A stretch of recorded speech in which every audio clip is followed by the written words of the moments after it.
my friend. Mukesh, How are you? So good. very nice to see you. Very, very nice to see you. Please, sit down. Well, you know, this morning we've been talking about AI.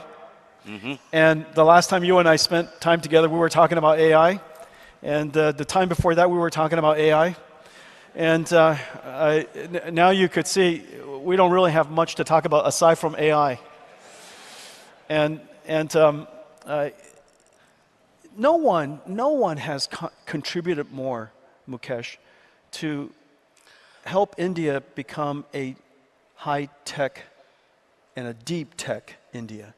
Now, you're at the beginning of that journey. You have great aspirations. I know you have deep aspirations to help India become a deep tech industry.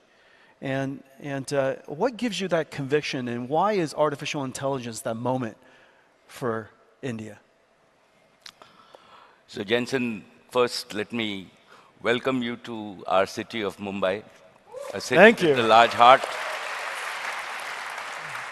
We are in what is the Geo World Center, which is new, which is built by my wife. So if I don't say it's built by my wife, I was instructed to say that. I'm at her house? Her house is bigger than your house. And I thought your house was pretty big.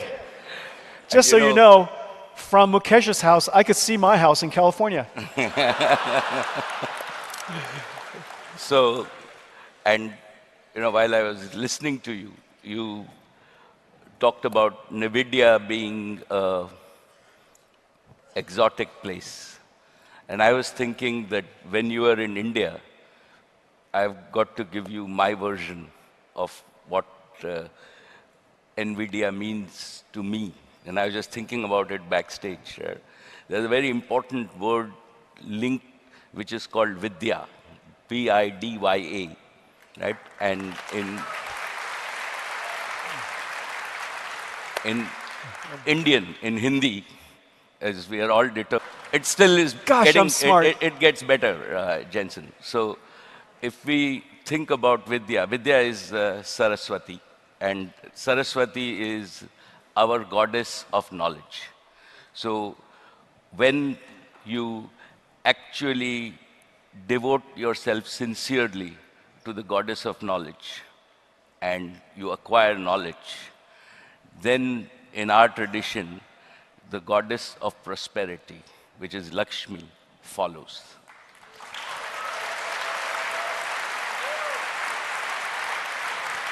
So what you are doing 32 years ago, I knew this.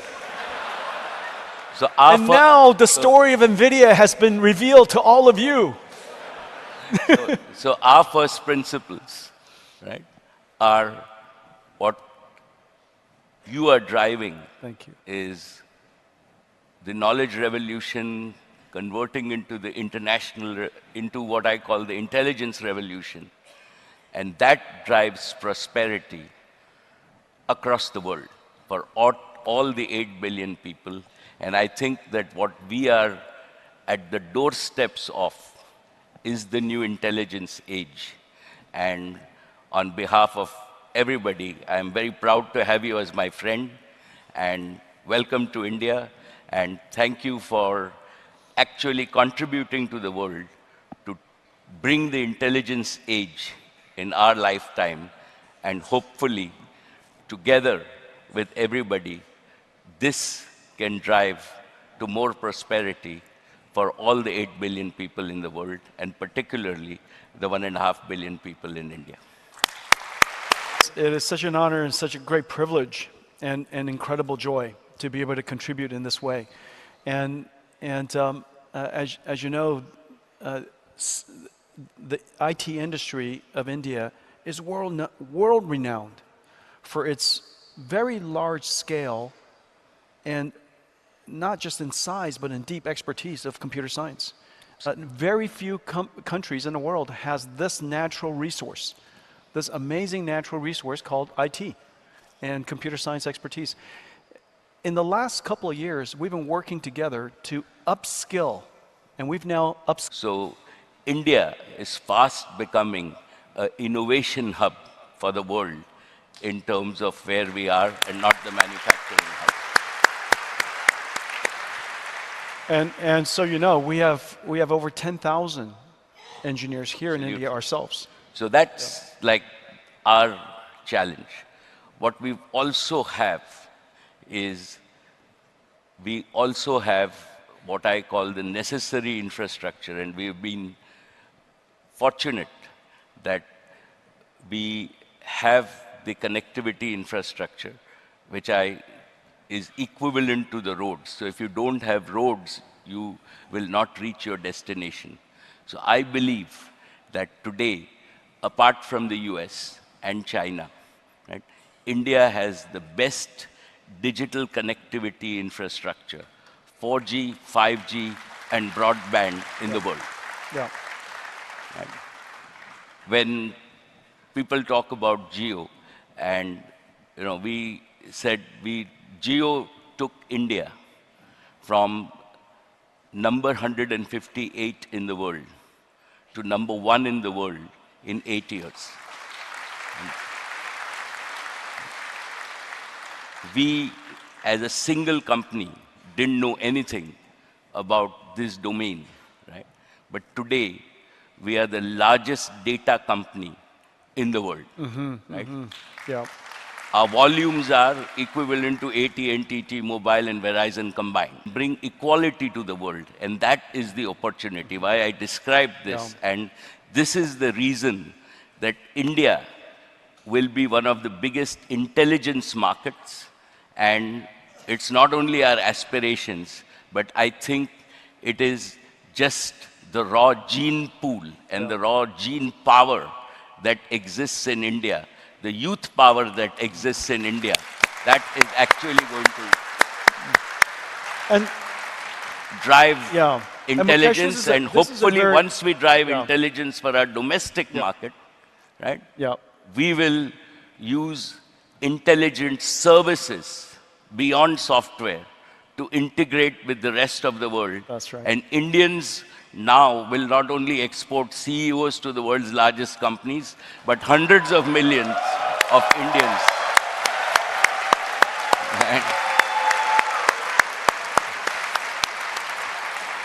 It's true. It's true. All of my colleagues, all of my friends back home, they're all Indians. All of my CEOs. And hundreds of millions will deliver to the world AI services to help a better world. Yeah. And that is why your being here, thank you, right, is important. Your commitment to this country is important, and working together, right? This cannot be done by any one company, any one individual, but we all have to work together to bring this intelligence age safely to the world, so that we can create a more equal world, a prosperous world, and allow. Makes complete sense that India should manufacture its own AI. Manufacture your own AI. You should not outsource. You should not export data to import intelligence. That India should not export data to import intelligence. And he said... Absolutely. And Modi ji said, it's like India should not just export flour to import bread. We should add value to the data ourselves. And the partnership that we have is to start that journey, to build the underlying infrastructure so that India could have your own infrastructure. You surely have your own computer science expertise. And you also have your data. You have a giant population of users to drive that flywheel. And then one more comment. This is the thing that he was most inspired by 6 years ago. He said that artificial intelligence has the ability to elevate the entire population of India. And the reason for that, I was talking earlier to him about the fact that there are so few people in the world who knows how to program a computer. Programming is not easy. Here in India, it's the largest population of any of programmers in the world. However, still programming is not easy. Most people don't know how to program Python or C++ or Pascal or Fortran, or Java. But everyone knows how to program an intelligence. And so the ability to program computers is available to a small population, but the ability to program AI is something that everyone can do. And if AI could be put into the hands of every citizen, it would elevate and put into the hands of everyone this incredible capability you and I get the benefit from called computers. And this computer could now benefit everybody in society. And that, he explained that back to me. Yeah. Absolutely. And I think that is why I started by saying that we are very fortunate to have a visionary leader who believes not only in vision but in execution. Yeah. And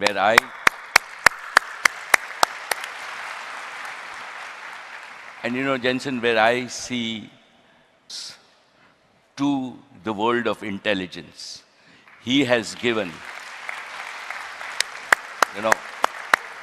everybody the opportunity to participate in this revolution. Yeah, and Llama to be 3 has state-of-the-art. activated every single company, every single industry around the world. It's incredible. And what you have done with Llama 3 also, right? Thank you.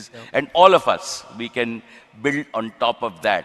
And to my mind, this move of Mark will be written in the history, right? When we look at it 100 years from now, that open source, all the big things in the world have helped on open source.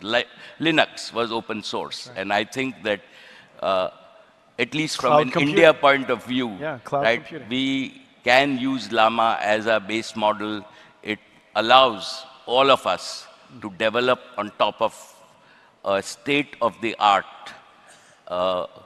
model, and surely then we can fine-tune, train, retrain, do everything else. And I am sure that there is somebody in this audience who is very bright and very young, and we will have, right, into the future, an Indian model, right, as you very rightly said, which might be 10x of Llama. And that will happen from India, and I hope and pray that our young people will do that. But to start off with, open source is great. That's right. On top of that, right, all your tools. So the Foundry tools that we have, we are looking forward to a development center where we take core of your tools and train hundreds of thousands of developers. Your indigenous advantage, enormous amounts of data, a large population of consumers to drive that flywheel of intelligence to data, data to intelligence, intelligence to data, and have the national will to go do something about it. This is such an extraordinary time, and I am honored and privileged to be partnered with you to do this. And let's make it a promise today that we will work together so that India could take advantage of the intelligence revolution that's ahead of us. Okay, thank you very much. Thank you. Thank you. Thank you. Thank you so very much. Thank you. Ladies and gentlemen, Mukesh Ambani. Thank you. Thank you. Thank you. And Jensen, my friend, right? You are here only a few days before Diwali. Diwali is our New Year. It is where we worship the goddess of prosperity. So on behalf of all of us, we wish you a very, very prosperous New Year, and to all of you, a happy Diwali and a happy New Year. Happy Diwali, everyone. Thank you. Thank you, my friend. That was good.